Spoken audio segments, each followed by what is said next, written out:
Bismillahirrahmanirrahim. Alhamdulillah wassalatu wassalamu ala Rasulillah wa ala alihi wa sahbihi wa mawalah wa la haula wa la quwata illa billah. Asyhadu an la ilaha illallah wahdahu la syarikalah wa asyhadu anna Muhammadan abduhu wa rasuluh.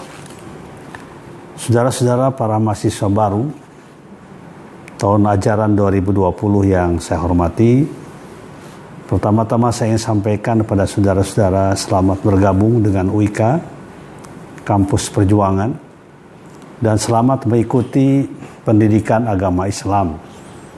Pendidikan agama Islam di Ibnu Khaldun ini bersifat wajib, baik berdasarkan pada ajaran Islam, pada ayat Al-Quran maupun hadis Nabi, maupun juga pada undang-undang. Dia termasuk kategori mata kuliah umum, mata kuliah dasar umum, yang dulu namanya MKDU, sekarang menjadi MKU. Ada dua tujuan utama dari pendidikan agama Islam yang ingin disampaikan secara rutin 4 semester nanti di UIK ini. Fakultas manapun juga dia akan mendapatkan 4 semester, yang disingkat menjadi Studi Islam STI. Tujuan yang pertama adalah pendidikan agama itu menjadi landasan utama bagi pengembangan kepribadian mahasiswa sebagai manusia, sebagai insan yang harus memiliki kemanfaatan dalam kehidupan di tengah-tengah masyarakat. Kita akan bisa bermanfaat dengan ilmu yang kita miliki, dengan harta yang kita miliki, dengan jabatan yang kita miliki, ketika kita memiliki landasan yang kuat. Landasan yang kuat itulah dia iman dan takwa kepada Allah Subhanahu wa taala. Yang salah satu penghantarnya adalah pendidikan agama Islam. Pendidikan agama Islam bagi para mahasiswa merupakan bagian penting dalam rangka membangun kepribadian yang kuat. Tidak ada landasan yang paling kuat dalam kehidupan ini selain dari keimanan dan ketakwaan kepada Allah Subhanahu wa taala. Jadi anggap pendidikan agama ini bagi kita semuanya, bagi saudara-saudara terutama, landasan yang sangat fundamental, pokok yang sangat penting dalam kehidupan kita. Kita akan punya kepribadian yang utuh, integritas pribadi yang kuat ketika landasannya kuat. Itu yang pertama. Yang kedua adalah landasan pengembangan keilmuan. Ya, sebab ilmu yang dibutuhkan sekarang bukan ilmu untuk ilmu. Bukan ilmu yang tidak berdasarkan nilai, free of value. Tidak. Buat apa kita punya ilmu pengetahuan yang tinggi akan tetapi tidak ada kaitannya dengan nilai-nilai, dengan ajaran agama Islam, dengan Al-Quran dan hadis Rasulullah SAW. Ilmu apapun yang akan saudara pelajari di UIK ini harus selalu terkait dengan iman, dengan takwa, terkait dengan pendidikan agama Islam. Jadi ada dua, perhatikan baik-baik oleh saudara-saudara. Pertama, pendidikan agama adalah landasan kepribadian sebagai insan, sebagai manusia. Dan yang kedua adalah landasan pengembangan keilmuan. Allah Subhanahu wa taala berfirman dalam Al-Qur'an pada surat At-Taubah ayat 122. Perhatikan ini, catat ya. Dan saudara buka di dalam Al-Qur'an. Surat At-Taubah surat ke-9 ayat 122. A'udzubillahi minasyaitonirrajim. Bismillahirrahmanirrahim. Wa ma kanal mu'minuna liyanfiru kaffah. Falaula nafara min kulli firqatin minhum ta'ifah liyatafaqahu fid-din. Waliyundiru qaumahum idza raja'u ilaihim la'allahum yahdharun. Hendaknya kaum muslimin, orang-orang yang beriman, tidak pergi semuanya ke medan perang ketika itu, karena begitu tinggi nilainya, ya, pahalanya di sisi Allah ketika orang berperang melawan orang-orang kafir dan kemudian meninggal dunia. Tetapi mesti ada sekelompok orang-orang yang mengkhususkan diri untuk memahami agama dengan baik. Lihat tafaqahu fid din. Untuk apa? Waliyundiru qaumahum idza raja'u ilaihim la'allahum yahdharun. Dan agar supaya nanti setelah punya ilmu yang kuat, dia memberikan inzar, membangun masyarakat, memberikan peringatan kepada masyarakat agar masyarakatnya kembali kepada ajaran Allah Subhanahu wa taala. Itulah pesan yang disampaikan pada surat At-Taubah ayat 122. Kemudian juga dalam hadis Rasulullah mengatakan, "Mayuridillahu bi khairan yufaqihu fiddin." Ya, mayuridillahu, siapa yang dikehendaki oleh Allah bihi dengannya khairan, menjadi orang yang baik, yufaqihu fiddin, maka Allah memberikan kepahaman kepadanya fid dini, di dalam agama. Bayangkan tuh, pemahaman terhadap Islam, terhadap Al-Quran dan Sunnah Rasul berkaitan dengan kepribadian yang baik. Artinya apa? Artinya adalah bahwa kita tidak akan pernah menjadi orang yang baik dalam pandangan Allah Subhanahu wa taala sebelum kita memahami ajaran Islam. Sebelum kita mendapatkan pendidikan Islam yang komprehensif. Ya, karena kita menyadari Islam itu agama yang komprehensif. Agama yang bersifat syumuliyah, mencakup semua bidang kehidupan. Jangan sudah persepsikan bahwa pendidikan agama di kampus itu, di perguruan tinggi, itu sama dengan di SD, di SMP, di SMA. Hanya berbicara masalah-masalah ubudiyah, hubungan kita dengan Allah. Tetapi di perguruan tinggi pengembangan yang mencerminkan agama Islam sebagai agama yang sempurna. Makanya rugi saudara-saudara kalau tidak mengikuti pendidikan agama. Sangat rugi. Ya, sangat menyesal nanti. Tidak tahu apa pendidikan agama di kampus itu, di perguruan tinggi itu. Kenapa sampai dinyatakan dalam undang-undang tentang pendidikan? Pendidikan nasional dan undang-undang perguruan tinggi yang mewajibkan pendidikan agama diberikan dengan sebaik-baiknya. Oleh karena itu sekali Pak saudara sekalian bahwa di pendidikan agama di UIK itu sampai dengan beberapa semester, paling tidak 4 semester untuk dikembangkan. Apalagi kalau kita melihat moto UIK. Moto UIK ini adalah sebuah moto yang sangat prospektif. Padahal tahun 60-an ketika UIK didirikan oleh para tokoh masyarakat, tokoh bangsa yang sangat mencintai rakyatnya, masyarakatnya. Seperti Kiai Solih Iskandar yang namanya menjadi jalan di depan. Ya, Kiai Solih Iskandar itu adalah pendiri Ibnu Khaldun. Dia punya prinsip yang sangat-sangat luar biasa prospektifnya ke depan. Bahkan memberikan moto UIK ini, Ibnu Khaldun pertama dari namanya Ibnu Khaldun, nama seorang ilmuwan, ahli sosiologi, ahli ekonomi, ya, yang teorinya sekarang banyak dikembangkan. Ibnu Khaldun, orang Tunisia. Nah, saudara-saudara ini calon Ibnu Khaldun nih, ya, saudara yang hadir di sini, yang menjadi mahasiswa sekarang, insya Allah jadi Ibnu Khaldun. Ibnu Khaldun muda lah gitu, ya, Ibnu Khaldun muda. Ya, jangan saudara sampai mengatakan ketika ditanya, "Wow, dulu saya waktu direktur, pernah saya panggil seorang mahasiswa baru. Apa yang Anda ketahui tentang Ibnu Khaldun?" Ternyata ada yang menjawab, "Mungkin ketua yayasan yang pertama." Ya, nah itu artinya saking tidak tahunya ya, kita ini umat Islam generasi muda tidak tahu kepada ilmuwan Muslim. Padahal Ibnu Khaldun itu luar biasa dia, mengarang sebuah buku Muqaddamah Ibnu Khaldun. Di dalamnya terdapat berbagai macam pengetahuan-pengetahuan yang berkaitan dengan masa sekarang, masa depan ketika itu. Di kampus-kampus terkemuka di Barat, sekarang teori Ibnu Khaldun tentang ekonomi, tentang sejarah, tentang sosiologi banyak dipelajari oleh mereka. Karena sangat-sangat mendasar apa yang beliau sampaikan. Jadi motonya ini adalah iman, ilmu, dan amal. Dan saya ingin menyatakan apa moto Ibnu Khaldun? Iman, yang kedua ilmu, yang ketiga amal. Iman, ilmu, dan amal. Kelihatannya ketika didirikan moto ini biasa-biasa saja. Tahun 60-an dianggap biasa-biasa saja. Tapi ternyata sekarang sangat dibutuhkan. Ya, gabungan ketiga hal ini. Pertama keyakinan, keimanan. Ya, orang tidak akan bahagia, tidak akan pernah sukses tanpa iman yang kuat. Dan iman pun harus ditopang oleh ilmu pengetahuan. Pengetahuan yang banyak, pengetahuan yang berkaitan dengan ayat-ayat tanziliyah. Ayat tanziliyah itu ayat Al-Quran. Ini namanya ayat tanziliyah. Yang diturunkan, ditanzilkan oleh Allah Subhanahu wa ta'ala. Yang jumlahnya berapa juz? 30 juz. Suratnya berapa surat jumlahnya? 114 surat. Ya, saudara pernah membaca, saya yakin ya. Pernah membaca. Ya, semuanya punya akan Al-Quran di rumahnya masing-masing. Bacalah ini Al-Quran ini. Karena ini ayat-ayat Allah yang luar biasa. Di dalamnya ada segala yang dibutuhkan. Ayat-ayat tanziliyah. Ya, diawali dengan surat Al-Fatihah. Kemudian diakhiri dengan surat An-Nas. 114 surat. 30 juz, itulah pedoman kehidupan kita yang abadi. Apa yang kita perlukan dalam hidup ini ada semuanya di dalam Al-Quranul Karim. Kemudian diterjemahkan ke dalam berbagai macam bahasa. Kemudian diterjemahkan dalam pengertian yang luas oleh sunnah Rasulullah SAW. Makanya pendidikan agama yang kita berikan itu landasan yang pertamanya adalah ayat-ayat Al-Quran. Ya, coba di sini sudah lihat ini. Semuanya adalah ayat yang berkaitan ayat-ayat Al-Quran. Ya, supaya cinta kepada Quran. supaya senang pada Quran, supaya bisa membaca Al-Quran. Kemudian juga hadis-hadis Rasulullah Sallallahu Alaihi Wasallam. Pertama tadi iman, kita harus punya keimanan, keyakinan kepada Allah, mempelajari ayat-ayat tanziliyah, sekaligus juga mempelajari ayat kauniyah. Apa yang dimaksud dengan ayat kauniyah? Adalah ayat-ayat Allah yang terdapat di alam semesta, termasuk dalam diri kita. Itu adalah tanda-tanda kekuasaan Allah.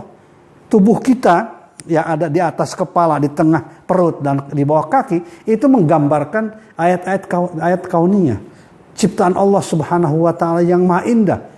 COVID-19 yang kita rasakan sekarang ini, sampai kita belajar secara daring, ya, secara online, itu kan ayat-ayat kekuasaan Allah. Jadi jangan dikira penyakit biasa, ini menggambarkan keabsolutan kekuasaan Allah. Allah maha menentukan segala-galanya. Dunia tidak punya daya, tidak punya kekuatan. Tidak ada artinya senjata nuklir, senjata bom atom dan lain-lainnya berhadapan dengan COVID-19, Corona. Dunia serentak. Bayangkan itu, datang ke kita bulan apa? Itu bulan Maret ya. Februari, Maret. Sekarang bulan Oktober. Iya, baru 6 bulan kurang lebih. Tapi rasanya seperti sudah berapa lama ini. Manusia tidak bisa bergerak. Ya, kita tidak bisa salaman, harus jaga jarak. Ya, dan lain sebagainya, harus cuci tangan. Ini menggambarkan kekuasaan Allah Subhanahu wa Ta'ala. Ikhtiar sudah dilakukan. Ya, demikian pula yang lainnya. Ini tanda-tanda kekuasaan Allah Subhanahu wa Ta'ala. Disitulah diperlukan keimanan, keyakinan kepada Allah Subhanahu wa Ta'ala, kemudian ilmu pengetahuan. Kemudian yang ketiga, mengamalkan. Karena kita tidak akan mengenal science for science, ilmu untuk ilmu, knowledge for knowledge, al-ilmu lil ilmi. Tapi yang kita kenal adalah al-ilmu lil amali. Ya, ilmu untuk kita amalkan. Saudara-saudara nanti, ya, setelah belajar tahu tentang hikmah salat, amalkan.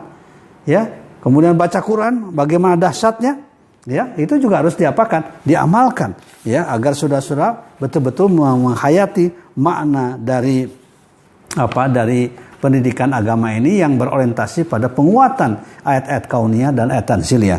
Saudara sekalian, oleh karena itu maka kita berharap pada saudara-saudara agar memiliki kecintaan, ya, kecintaan kepada Islam, kecintaan kepada umat Islam, walaupun sekarang paradigma negatif tentang umat Islam. Orang yang kenal dengan Quran, yang hafal Quran, yang good looking, ya, itu dikatakan calon radikalis, ya, radikalisme dan lain sebagainya. Itu tidak benar. Saudara jangan takut. Kalau saudara di sini ada yang hafal Quran, bagus sekali. Ya, ada yang hafal Quran, kebetulan ganteng, harus bersyukur kepada Allah Subhanahu wa Ta'ala. Ya, harus punya semangat. Ya, jadi aneh sekali kan? Calon radikal, orang-orang radikal itu orang yang ganteng, ya, yang hafal Quran. Itu orang mana yang mengatakan begitu? Orang yang aneh sebenarnya mengatakan begitu. Yang tidak tahu asal usulnya bagaimana Islam berkembang dengan baik. Bagaimana dunia menjadi tercerahkan dengan peradaban Islam. Bagaimana dunia tercerahkan dengan para hafizul Quran yang datang ke Indonesia dari berbagai penjuru dunia. Makanya perlu kita punya keberpihakan. Muyul namanya, ya. Muyul, kecenderungan untuk berpihak kepada umat Islam, pada ajaran Islam. Malam yahtam bi amril muslimin falaysa minhum. Siapa yang tidak punya kepedulian terhadap urusan kaum muslimin, maka sesungguhnya dia bukan muslim. Saya berharap, ya, sebagai dosen, sebagai guru besar di sini, mengharapkan betul pada para mahasiswa UIKA, mahasiswa yang berpihak, punya concern terhadap persoalan-persoalan keumatan. Ya, kemudian juga pendidikan agama ini memiliki tujuan agar supaya agama Islam dijadikan sebagai landasan dalam kehidupan, mengukuhkan kepribadian seorang muslim, muslimah seperti saya katakan tadi.